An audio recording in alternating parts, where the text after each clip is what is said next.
Hello dear students and welcome to my channel. आज के video में हम जानेंगे फ्रैक्शंस किसे कहते हैं एंड सॉल्व करेंगे आपका एक्सरसाइज 7.1। फ्रैक्शन का मतलब है एक पार्ट का होल और one. When an object or a group of things is divided into parts, then each part is a fraction of the whole. Whole मतलब क्या बच्चों? होल मतलब उसको डिवाइड नहीं किया गया है। पार्ट्स मतलब एक होल का अगर हमने उसको कुछ टुकड़ों में काटा या डिवाइड किया तो उसको जितने टुकड़ों में हमने काटा उस हर एक टुकड़े का हम बोलते हैं उसको पार्ट। ठीक है। सो फ्रैक्शन जो होता है पार्ट ऑफ अ होल या वन है। ठीक है। अब देखिए पहला फिगर जो है यहाँ पर ये एक कंप्लीट पार्ट मतलब ये कंप्लीट होल है। इसमें कोई डिवीजन नहीं हुआ है, कुछ भी हिस्सों में नहीं बटा गया है। So it is represented as one. This is one whole. अब दूसरा फिगर देखिए, उसी फिगर को हमने दो हिस्सों में काटा है। Two parts, we have cut the whole one part into two parts.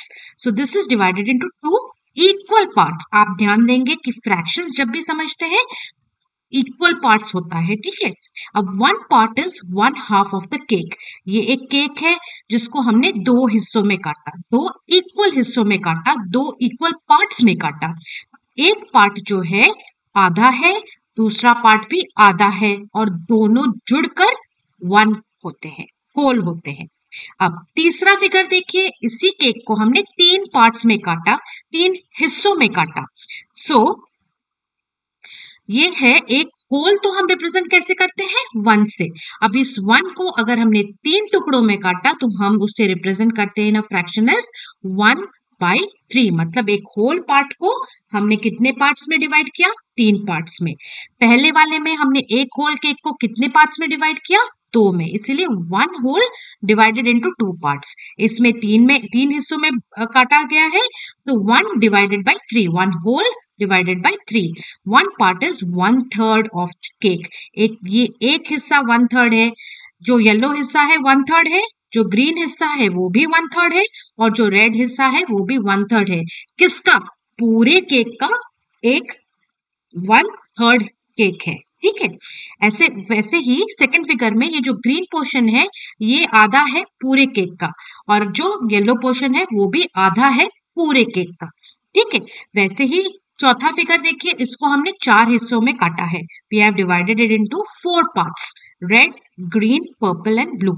All these parts are 1/4 क्योंकि वन जो होल है उसको हमने कितने पार्ट्स में डिवाइड किया बच्चों? चार पार्ट्स में। So this is divided into four equal parts and each part is 1/4 of the cake of whole cake.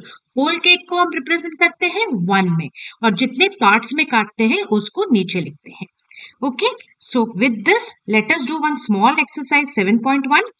Tick the figures that are divided into two equal parts. पहले question को समझेंगे। Question में बोला गया है कि 5 figures दिए गए हैं, 6 फिगर्स दिए गए हैं। ठीक है। ABCDEF। अब क्वेश्चन में पूछा जा रहा है कि उन फिगर्स को टिक कीजिए जो कि दो इक्वल हिस्सों में बांटा गया है। अब ध्यान से देखिए इक्वल हिस्सा कितनों में है। अब पहला फिगर देखिए 1 और 2 दो हिस्सों में बटा है तो एंड दोनों ही इक्वल लग रहे हैं तो ये है आपका सही आंसर। अब बी देखेंगे, ये पूरा होल कितने ट्राइंगल्स में कटा हुआ है? 1, 2 एंड 3। बट हमारा क्वेश्चन क्या है? टू इक्वल पार्ट्स, तो ये बी आपका नहीं है। अब सी देखिए, सी भी आपका दो हिस्सों में कटा हुआ है। मैंने टिक इसीलिए लगाया ताकि मैं आपको समझा सकूं कि ये they are divided into two parts, but question में है टू इक्वल पार्ट्स, तो ये टू इक्वल पार्ट्स नहीं है तो इसको आप क्रॉस करेंगे। दो it is divided into two parts, ये दोनों ही पार्ट्स सेम नहीं है, इक्वल नहीं है। वन जो है टू से थोड़ा छोटा है। नेक्स्ट डी देखेंगे, क्या ये दो हिस्सों में बटा हुआ है? हाँ। क्या ये दोनों हिस्से इक्वल लग रहे हैं? यस, सो टिक डी। नाउ ई फिगर में आएंगे, ये तो दो से ज्यादा पार्ट्स में डिवाइडेड तो ये नहीं होगा। एफ देखिए, एफ भी दोनों हिस्से में कट बटा हुआ है एंड दोनों ही इक्वल लग रहे हैं, so F is also to be ticked.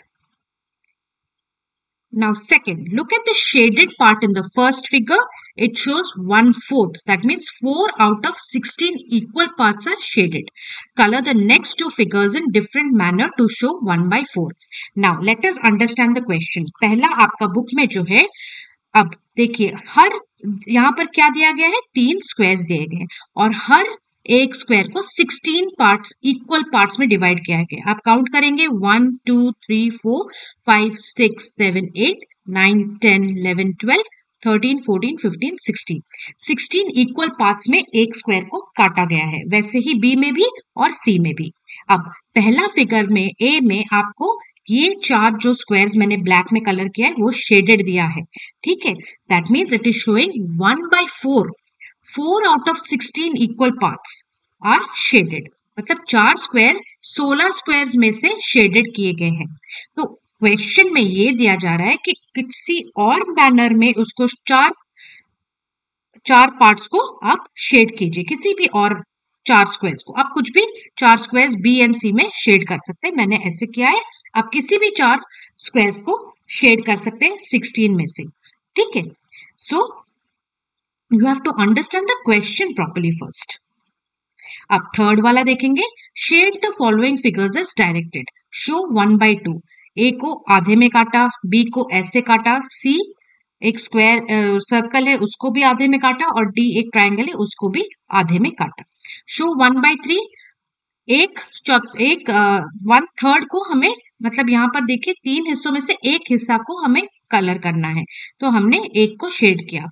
वैसे ही बी सी एंड डी को आप एक ही हिस्सा तीनों हिस्सों में से शेड करेंगे। सिमिलरली थर्ड वाला भी शो 1/4, मतलब चारों हिस्सों में से एक ही को शेड करके आप दिखाएंगे। अब fourth, write the fraction that represents the shaded part, then write it in words. अब एक को देखिए, शेडेड पार्ट एक है, लेकिन टोटल पार्ट्स क्या है, गिनिए आप 1 2 3 4 5 and 6। तो ये पूछ रहा है कि write the fraction that represents the shaded part. तो शेडेड पार्ट हमारा एक ही हिस्सा है, तो 1 upon the total number of parts में जितना डिवाइड हुआ है। टोटल नंबर ऑफ पार्ट्स में कितने डिवाइड हुआ है, 6 हुआ है, तो 1 शेडेड अपॉन, या फिर ये जो लाइन स्लीपिंग लाइन है उसको डिनोट करके नीचे हम लिखेंगे टोटल नंबर ऑफ पार्ट्स, ठीक है। अब बी में देखेंगे कितने पार्ट्स है टोटल, 1 2 3 4 5 6 7। आप पहले टोटल पार्ट्स गिनेंगे, उसको लाइन के नीचे लिखेंगे और जितना शेडेड है उसको ऊपर लिखेंगे। कितना शेडेड है आपके बुक में, एक है, तो 1/7। अब सी को देखिए, टोटल कितने पार्ट्स में डिवाइड हुआ है, 8 पार्ट्स, तो उसको लाइन के नीचे लिखेंगे और एक पार्ट आपका शेडेड है, तो 1/8 इज शेडेड। वैसे ही डी को करेंगे और ई को भी करेंगे। टोटल पार्ट्स गिनेंगे, नीचे लिखेंगे और जो पार्ट शेडेड नहीं है या शेडेड है उसको ऊपर लिखेंगे। Similarly F and G also has been done for you. Now यहाँ पर बच्चों क्वेश्चन में पूछा गया है कि write the fraction that represents the shaded part, then write it in words also. 1/6 को हम कैसे लिखते हैं, 1/6, ठीक है। और फिर ये देखिए 1/6, ओके। और बी वाला होगा 1/7, सी होगा 1/8। ऐसे आप डी ई एफ जी भी करेंगे, 1/10, 1/12, 1/14 and so on, okay. Now in each of the following how many parts the whole is divided. 1/5 को वर्ड्स में आपको दिया गया है तो आपको उसको न्यूमेरिकली दिखाना है, नंबर्स में दिखाना है। 1/5 मतलब 1/5, 1/6 मतलब 1/6, 1/10 मतलब 10 पार्ट्स में से आपका एक है, 1/15 मतलब 15 पार्ट्स में से एक है। So this is how you understand, okay. So with this we come to the end of your exercise 7.1. Exercise 7.2 में आपको डिटेल में फिर से और फ्रैक्शंस के बारे में समझाया जाएगा। If you like my channel, like share and subscribe कीजिए, नोटिफिकेशन बटन ऑन रखिए ताकि नेक्स्ट वीडियो डालूं तो नोटिफिकेशन मिल जाए। प्लेलिस्ट में जरूर जाके देखिए, आपके और भी मैथ्स के videos, English grammar and Hindi grammar के वीडियोस हैं।